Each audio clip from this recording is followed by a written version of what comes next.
Hey everyone, this is Self-Made Millennial. I'm Madeline Mann, and today you'll learn the top tips for how to make a good first impression in a job interview. You'll learn some things about your appearance, how you dress, that you'll be judged on big time, and how to overcome it.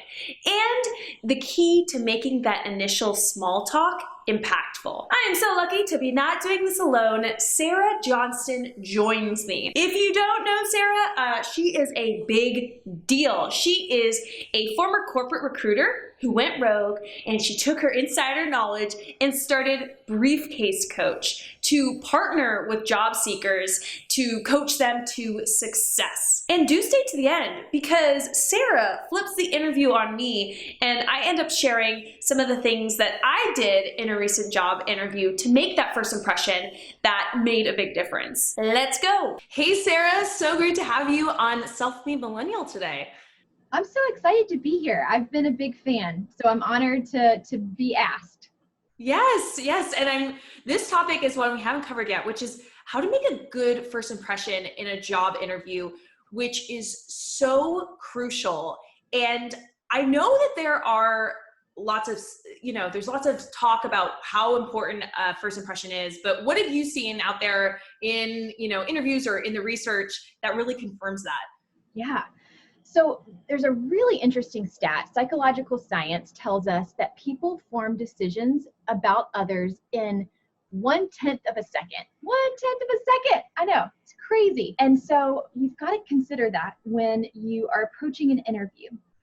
Additionally, there was some research done by Monster.uk, and they interviewed hiring managers across the board and found that 1/3 of hiring managers at all levels decided whether or not they were going to hire a candidate based on the first 5 minutes of an interview. And so then what are some of the ways we can make that really amazing impression in the first 5 minutes or 30 seconds or all of that? First is how you come across. You have to be really aware of the way that you look and the way that you're presenting yourself. And it has to be catered towards the different office settings. So I've got on some fun, long earrings. I probably wouldn't wear these to a bank interview. I'd probably dress pretty conservatively in a suit, maybe some little pearl earrings, and I might have my hair pulled back or in a very traditional style. You would maybe dress differently if you were interviewing for a startup position. And so just being aware of your audience, doing research on the environment that they're in can be really helpful for making a first impression. It almost seems like you're in the in crowd or in the out crowd if you're dressed very differently from everyone else in the office. And I don't even think that there's some sort of rule of like, you must be very formal, you must be very casual. Cause I've seen in startup environments, if someone walks in a suit, they think, oh, is that a lawyer or an accountant? They don't think, oh, are they, coming to interview for our marketing role? And so it's not them trying to, be super biased. It's just something that happens in the back of their head. You are so right. When you are different than other people, you stand out in a way that sometimes isn't the way that you want to stand out. It's totally acceptable to email the recruiter and say, I'm really looking forward to this interview. What's the attire like at the office? Or what will the hiring manager, what's the day-to-day attire like? And they'll give you some clues. They'll say, we're pretty business casual here. That being said, I think you should always dress just a nudge above, just a little bit above what other people in the office are wearing, just so that you're putting your best foot forward. Yeah, I totally hear that. And so we have like our perfect interview outfit set up.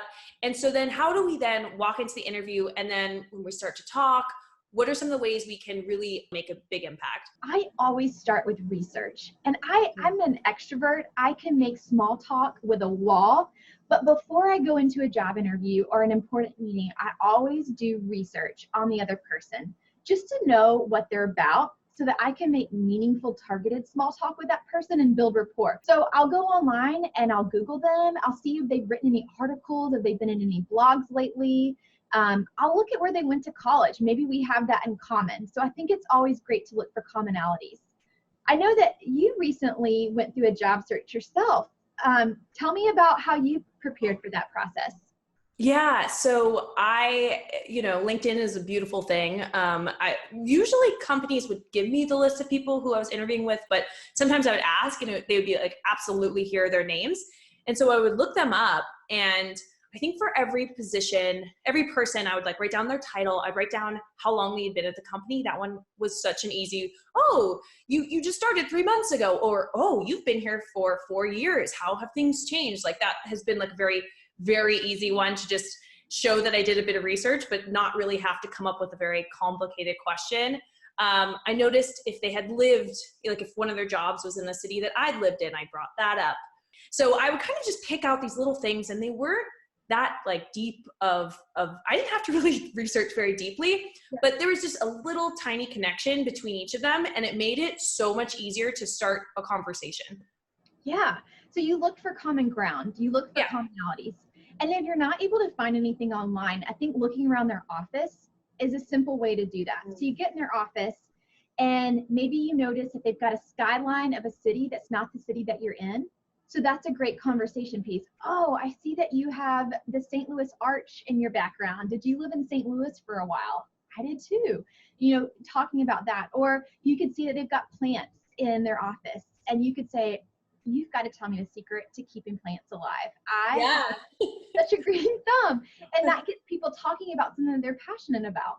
I love that. I actually noticed that people just appreciate you just striking up conversation. Like they almost are grateful for it, because those first few moments are so kind of awkward and vulnerable that if you're someone who's just willing to kind of just jump in and make observations and make small talk, people are so grateful that they don't have to do that heavy lifting. Oh, 100%. When I was recruiting, you know, there were days where I had 8 interviews back to back, and it felt exhausting.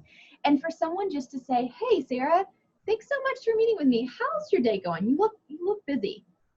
That was so refreshing. Well, this has been so amazing, Sarah. Thank you so much for all these tips.